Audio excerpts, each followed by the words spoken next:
কিয়ামতের নিদর্শনাবলী নিয়ে রাসূল সাল্লাল্লাহু আলাইহি ওয়াসাল্লাম যেসব ভবিষ্যদ্বাণী করেছিলেন তার অন্যতম হল কিয়ামতের আগে রক্তপাত ও খুনাখুনি ব্যাপক হবে।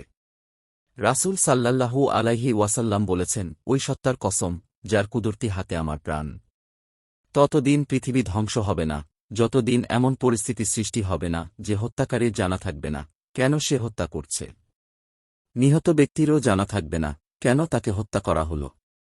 প্রশ্ন করা হল, এটা কিভাবে সম্ভব? রাসূল সাল্লাল্লাহু আলাইহি ওয়াসাল্লাম বলেছেন, রক্তপাত ও খুনাখুনি ব্যাপক হওয়ার কারণে এমন হবে। মুসলিম হাদিস ৭২৬৪। ওসমান রাদিয়াল্লাহু আনহু-এর শাহাদাতের পর মুসলমানদের মধ্যে যে গৃহযুদ্ধ শুরু হয় তাতে সাহাবায়ে কেরাম কেউ কেউ নিজ ইজতেহাদ অনুসারে কোনো এক পক্ষে যোগ দিলেও অন্যরা কোনো পক্ষকেই সমর্থন করেননি।